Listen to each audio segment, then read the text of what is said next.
आप देख रहे हैं भारत 47 न्यूज। के मुख्यमंत्री अरविंद केजरीवाल को सुप्रीम कोर्ट से मिल गई है अंतरिम जमानत। जी हां, ईडी मनी लॉन्ड्रिंग केस में दिल्ली के मुख्यमंत्री केजरीवाल को यह बड़ी राहत मिली है। सुप्रीम कोर्ट ने उन्हें अंतरिम जमानत प्रदान कर दी है। इसके साथ ही इस पूरे मामले को अब बड़ी बेंच को रेफर कर दिया है। ये मामला जस्टिस संजीव खन्ना और दीपांकर दत्ता की बेंच सुन रही थी। उसने फैसला सुरक्षित रख लिया था और अब से कुछ देर पहले यह फैसला सुनाया गया है कि केजरीवाल को अंतरिम जमानत दी जाए और अब बड़ी बेंच इस मामले की सुनवाई करेगी। यानी 3 जजों की एक बड़ी बेंच गठित की जाएगी चीफ जस्टिस चंद्रचूड़ की तरफ से, और वो इस मामले की और विस्तार से सुनवाई करेगी। और जब तक बड़ी बेंच सुनवाई करेगी तब तक केजरीवाल को अंतरिम जमानत मिल गई है, यानी कि उनके जेल से बाहर आने का रास्ता साफ हो गया है। लेकिन एक पेच इसमें जो अभी फंसा हुआ है वो है सीबीआई का, और इस वजह से अभी तुरंत जेल से बाहर नहीं आ पाएंगे केजरीवाल, क्योंकि सीबीआई वाला मामला अभी पेंडिंग चल रहा है। और उस मामले में अभी जब उन्हें जमानत मिलेगी तब वो फाइनली जेल से बाहर आ पाएंगे। तो आप मान सकते हैं कि जेल से आने का रास्ता लगभग साफ हो गया है। अब चूंकि उन्हें मनी लॉन्ड्रिंग केस में जमानत मिल गई है तो सीबीआई वाले केस में जमानत मिलने के चांसेस काफी बढ़ गए हैं। उनके वकील अब सुप्रीम कोर्ट के इसी फैसले को नजीर मान के सीबीआई वाले केस में भी दलीलें रखेंगे, और ऐसा माना जा रहा है कि उसमें भी अगर उनको जमानत मिल जाती है जल्द तो वो फैसला हो या आज सुप्रीम कोर्ट का फैसला हो, इस बात को साबित कर देता है कि अरविंद केजरीवाल जी की गिरफ्तारी, पिछले 2 साल से आम आदमी पार्टी के नेताओं और मंत्रियों का विच हंट, पिछले 2 साल से चल रहा ये फर्जी शराब घोटाले का इन्वेस्टिगेशन सिर्फ और सिर्फ भारतीय जनता पार्टी का एक षड्यंत्र है। भारतीय जनता पार्टी आम आदमी पार्टी का, दिल्ली सरकार का, दिल्ली के लोगों का काम रोकने के लिए साजिश रच रही है, और इसीलिए उन्होंने दिल्ली के चुने हुए मुख्यमंत्री को एक फर्जी केस में बिना किसी सबूत के जेल में डाल दिया। राउज एवेन्यू कोर्ट ने जब अरविंद केजरीवाल जी को जमानत दी थी तो बहुत स्पष्ट तौर पर कहा, और एक बार नहीं बार बार कहा, कि इन्फोर्समेंट डायरेक्टोरेट के पास अरविंद केजरीवाल जी के खिलाफ कोई सबूत नहीं है।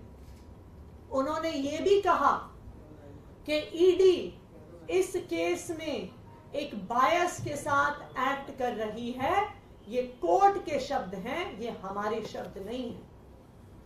आज राउज एवेन्यू कोर्ट के उस फैसले पर सुप्रीम कोर्ट ने भी मोहर लगा दी और अरविंद केजरीवाल जी को ईडी के मुकदमे में जमानत दे दी। लेकिन भारतीय जनता पार्टी को यह पता था, उनको पता था कि राउज एवेन्यू कोर्ट से जमानत मिल गई है, उनको पता था कि सुप्रीम कोर्ट से भी जमानत मिल जाएगी।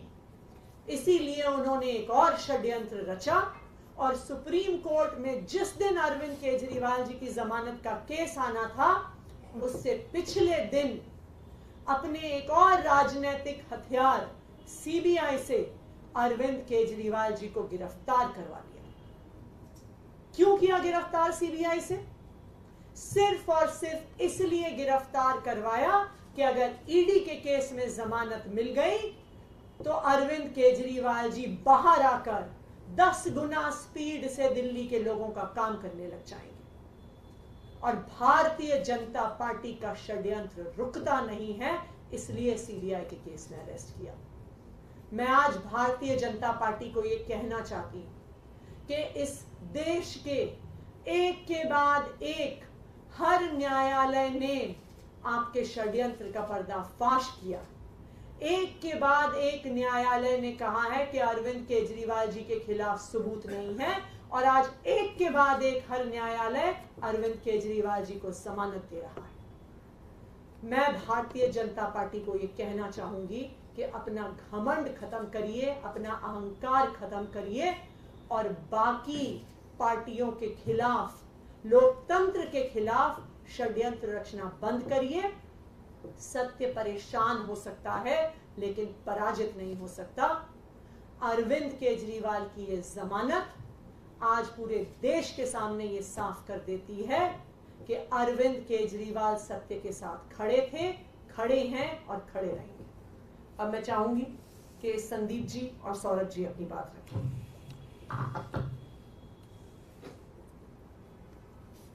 आज माननीय सुप्रीम कोर्ट ने जो फैसला दिया है वो पूरे देश के लिए एक ऐतिहासिक फैसला है। कई फैसले ऐसे होते हैं जो देश के लिए एक दिशा निर्धारण का काम करती है। आज जो फैसला आया है वो बड़ा स्पष्ट कर देती है कि जो तथाकथित शराब घोटाला भारतीय जनता पार्टी द्वारा जो रचित है वो पूरी तरीके से सुप्रीम कोर्ट ने उसको ध्वस्त कर देता है। सुप्रीम कोर्ट में जाने से पहले इस पर special court PMLA special court का ऑर्डर आया था। उस ऑर्डर को पढ़ने पर किसी भी व्यक्ति के मन में ये संदेह नहीं रहेगा कि भाई ये केस क्या है। उस ऑर्डर में 3-4 चीजें बड़ी स्पष्ट लिखी हुई है।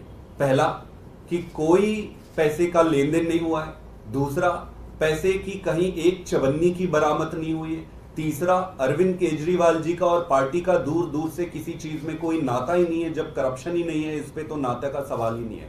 और सबसे इंपॉर्टेंट चीज कि उसमें ईडी के इंटेंट को ये मार्क करने वाली बात है।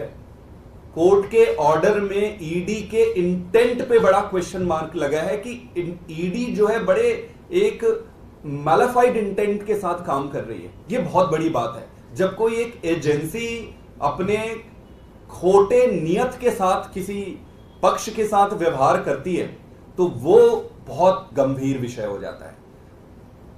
स्पेशल कोर्ट के बाद मुद्दा आज सुप्रीम कोर्ट में आया। सुप्रीम कोर्ट में एक बड़े प्रश्न पर विचार किया जा रहा था। और बड़ा प्रश्न क्या था? वो बड़ा प्रश्न ये था कि क्या ये पूरे का पूरा अरेस्ट ही इलीगल है। तो कोर्ट ने अपने तरीके से अध्ययन करके इसको बड़े बेंच के पास भेजा है। जो भी होगा वो देश के लिए अच्छा ही होगा, दिशा निर्धारण होगा आगे। लेकिन कोर्ट ने इंटरिम बेल ग्रांट किया है अरविंद केजरीवाल जी को।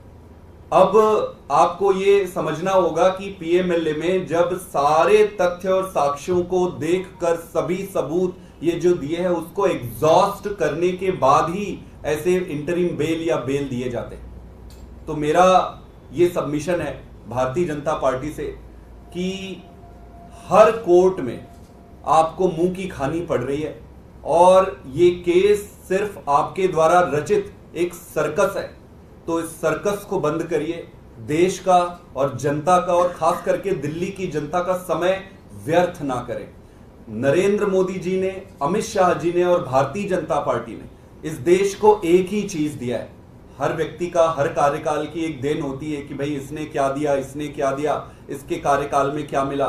तो भाजपा के मोदी जी और अमित शाह के कार्यकाल में एक ही चीज मिला है उस देश को और वो है ये तानाशाही की ऐसी व्यवस्था जिसमें जिस राजनीतिक दल और राजनेता को ये सामने से हरा नहीं सकते या उनका सामना नहीं कर सकते, उनको गलत तरीके से फ्रॉडुलेंट तरीके से षड्यंत्र करके जेल में डालना या उनको फंसाना, इसको बंद करना चाहिए। देश का बहुत समय वेस्ट हो रहा है। हमें नई राजनीति करनी है, देश को आगे लेकर जाना है।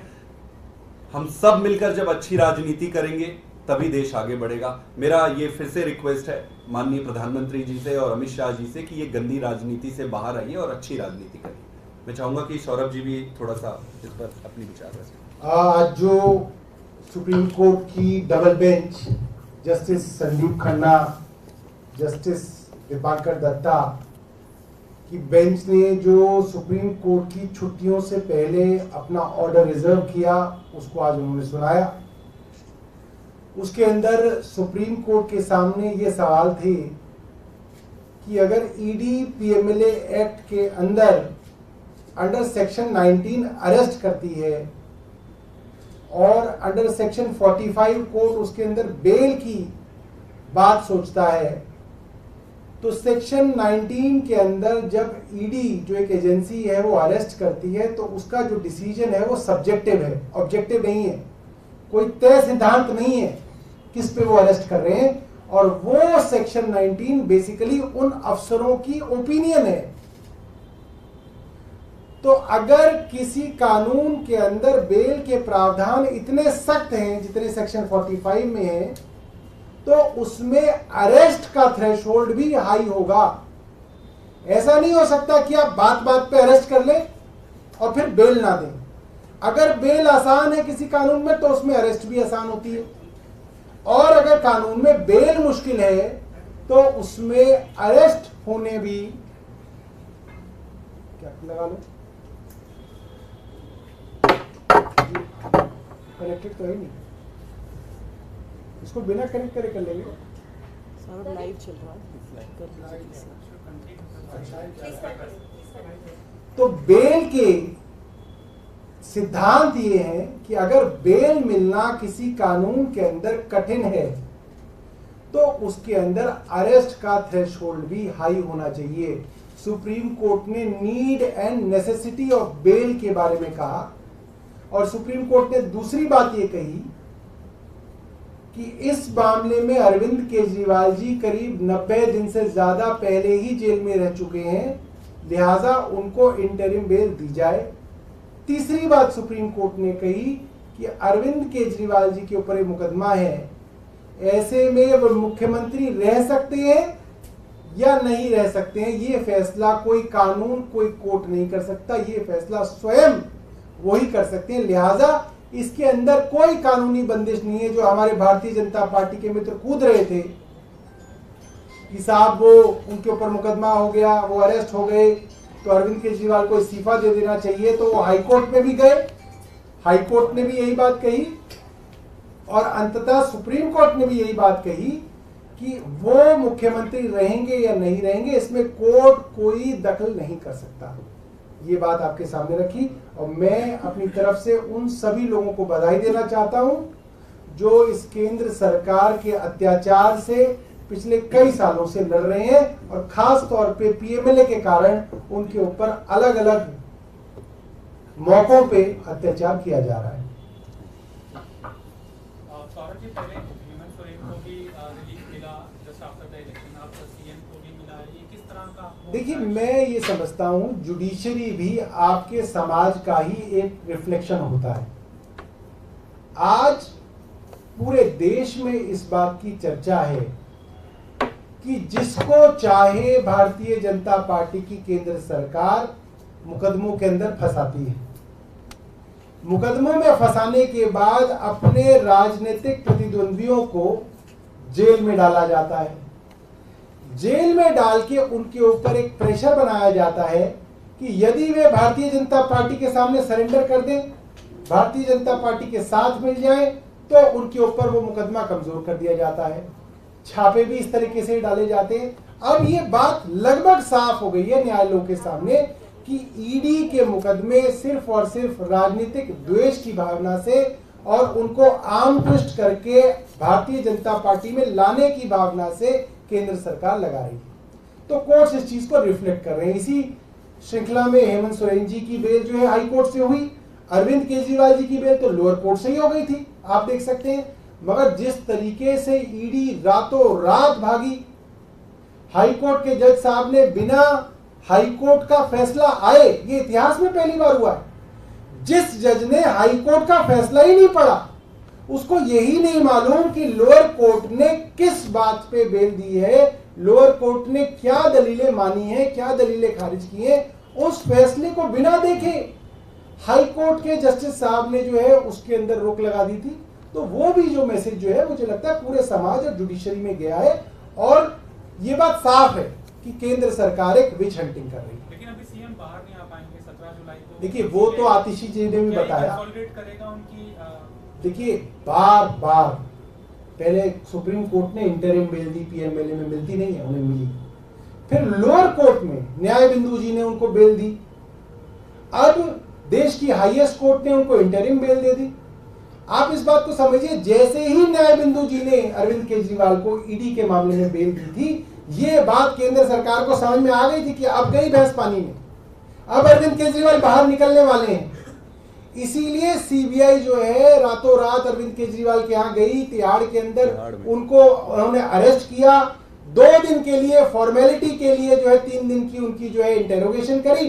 अब जो है ये कह दिया कि जी इन्होंने सीबीआई ने भी इनको अरेस्ट कर रखा है, सिर्फ इसलिए कि कहीं गलती से अरविंद केजरीवाल जी की बेल सुप्रीम कोर्ट में हो गई तो उनको उसके बाद भी जो है जेल में रखा जाए। बट मैं ये मानता हूं पीसी एक्ट जो होता है, प्रिवेंशन ऑफ करप्शन एक्ट जो होता है, वो मोटे तौर पे सीआरपीसी से गवर्न होता है, जिसके अंदर bail is a matter of right.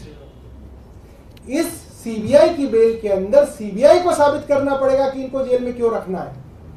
ED और पीएमएलए के मामले में जो एक्यूज होता है उसको साबित करना पड़ता है कि मैं बेकसूर हूं। तो इसके अंदर जो बर्डन ऑफ प्रूफ है वो सीबीआई के ऊपर है। और मुझे लगता है सीबीआई में तो बहुत सारे जो एक्यूज हैं एक्साइज केस के अंदर, उन सबको बेल मिल रखी है।